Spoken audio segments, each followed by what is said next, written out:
হাতে কি টমেটো, এগুলো কি এক হাঁটি টমেটো। সচরাচর এরকম অনেক টমেটোই আনি, প্রায় সব হাতে সস বানিয়ে বাসায় রাখি ওজন করে। আর ছোটোবেলায় এরকম যে টমেটো খেতাম সেই স্বাদটা এখন না। এখন টমেটো মানে টক টক কীরকম যেন লাগে। আর আগে মা রান্না করার জন্য টমেটো কেটে রাখলি 2-1 পিস করে মানে খাওয়া হতোই। তো যাই হোক, এখন এই টমেটোগুলো এভাবে ধুয়ে পরিষ্কার করে কেটে নিয়েছি। আর ঢাকা শহরে যেহেতু গ্যাসের সমস্যা, বাসায় এরকম ইন্ডাকশন, তো ইন্ডাকশনে আমি এখন এই টমেটোটা বসিয়ে দিব। তো যেহেতু বাচ্চাদের জন্য সস বানাচ্ছি, তো চিন্তা করলাম আপনাদের সাথে শেয়ার করি হাতে বানানো, নিজ হাতে বানানো সস। তো আমি এটা ফুল পাওয়ারে দিয়ে দিলাম, স্টিলের পাতিলে বসিয়ে দিয়েছি। আর ঢাকা শহরে এখন দিন রাত সবসময় গ্যাসের প্রবলেম, তো এটা আর কি সস বানিয়ে আমি ফ্রোজেন করে রাখি। তবে এই সসটা আমার হাইস্ট হলে 1 সপ্তাহ যায় না, কারণ যেহেতু আমার 3টা বাচ্চা, স্কুল, বিকালের নাস্তা, তারপর এমনি সচরাচর থাকি, তো সসটা আমাদের সবারই কম বেশি লাগে। তো আমার বাসায় কেনা সসও কিন্তু আছে, কেনা সসের পাশেও আমার এই সসটা লাগবেই। কেনা সস ওই যে বললাম হয় না অতটা করে, তো যেহেতু এটা বানাচ্ছি, তো কীভাবে কি বানাই, কীভাবে কি করি সেটা আপনাদের সাথে শেয়ার করবো। তার গ্যাপে একটু টমেটো খাই।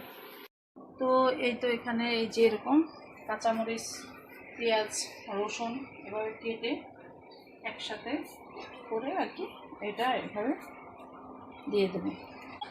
আর এভাবে তো সব কিছু দিয়ে দিয়েছি, মানে কাঁচামরিচ, পেঁয়াজ, রসুন এভাবে দিয়ে দিয়েছি। আর এই যে মশলাটা, এই মশলাটার ভিতরে কিন্তু সব ধরনের মশলা অ্যাড করা থাকে। তো এর জন্য আমি আলাদা করে, মানে আছে না দারচিনি, এলাচ, যে গোলমরিচ আলাদা করে দেবো তা না, এটার ভিতরে সব ধরনের মশলাই একসাথে করা থাকে। আর এটা দিয়ে সব কিছুই করা যায়। তো এখানে আমি 2 চামচ দিয়ে দেবো এই সসটা, এই মশলাটা। তো এই তো এখন এটা দিয়ে হালকা একটু লেড়ে মানে নাড়াচাড়া করে আমি ঢেকে দিব। আর এখানে লবণটা পরিমাণ মতো এখন দিব, পরবর্তীতে আবার লাগবে সেটা দেবো। এখানে এই যে 1 চামচ দিয়ে দিলাম, আর দিয়ে দিই অবশ্য, তারপরে লাগবে আবার পরে দিয়ে দেবো। এগুলো সব দিয়ে একবারে লাড়া দিয়ে বসে দিচ্ছি। আর এখানে টোটাল 5 কেজি টমেটো আনা হয়েছে। আর 5 কেজি টমেটোর এখান থেকে হয়তো 4-5টা আমি একটু রেখে দিয়েছি, কারণ টমেটোর সাইজগুলো খুব বড় বড় ছিল। আর দেখেছেন কতটা ইয়ামি লাগছে না, দেখতেই ভালো লাগছে। এখন এই তো আমার মনে হচ্ছে যে খাই কিছু দিয়ে। তো এখানে টোটাল 5 কেজি টমেটোর সস। আর সসটা অবশ্য কতটুকু হবে আমি আপনাদের দেখাবো। শুনতে শোনাচ্ছে 5 কেজি টমেটো, কিন্তু সস আহামরিও কতখানি হয় না। আর সসটা বানাতে যে কি ঝামেলা হয় রে ভাই। কিন্তু ওই যে হাতের তৈরি সুস্বাদু কিংবা কেমিক্যাল মুক্ত করে নিলাম, ব্লেন্ডার করা শেষ। এখন এইভাবে এরকম মানে চালন বলেন, ঝাঁপি বলেন, যাই বলেন, এগুলোতে সেঁকে নিতে হবে। আর এই যে এরকম করে অল্প অল্প করে জাস্ট মিক্সারে এরকম মিক্সিং করে মানে ছেঁকে নিলে সসটা মানে ফিনিশিংটাও ভালো হয়, টেস্টটাও ভালো হয়। আর এটা ছেঁকে নিতেই হয়, সবাই জানেন, কারণ না ছেঁকে নিলে হয় না। তো এই তো, আর মিক্সিংয়ের কাজটা আমার হাজব্যান্ড করতেছে। আর এই হচ্ছে মানে যখন মিক্সিং করা শেষ হয় তখনকার কালারটা। তো এই তো প্রায় 600 গ্রামের মতো। আর এভাবে দিয়ে এটা লেড়ে দিচ্ছি। আমার হাজব্যান্ড পাশ থেকে বলতেছে আরও দাও আরও দাও, মানে তাদের খাওয়া নিয়ে কর্নফ্লাওয়ার আর ভিনেগার অ্যাড করা একসাথে আমি নেড়ে যে এখন এটা দিয়ে দেবো এখানে।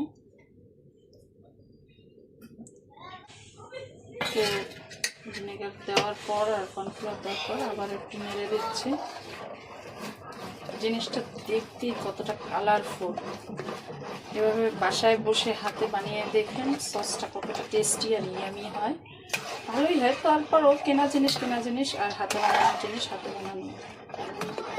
কারণ হচ্ছে টেস্টের পালা, আমি একটু নেব, বেশি নেব না।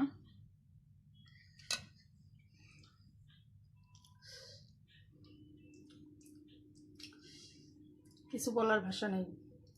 যদি মানে আপনাদের সাথে শেয়ার করতে পারতাম তাহলে বোঝাতে পারতাম। সত্যি অনেক টেস্টি হয়েছে, মজা হয়েছে, ভালোও লাগতেছে।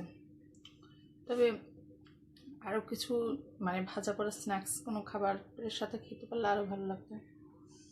তো এই তো আমার সস বানানোর মানে কী বলবো, আপনাদের সাথে শেয়ার করলাম সসটা কীভাবে বানাই কিংবা কীভাবে বানিয়েছি।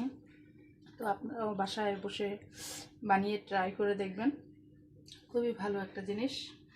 তো আজকের মতো এই পর্যন্তই। সবাই ভালো থাকবেন, সুস্থ থাকবেন। আল্লাহ হাফেজ।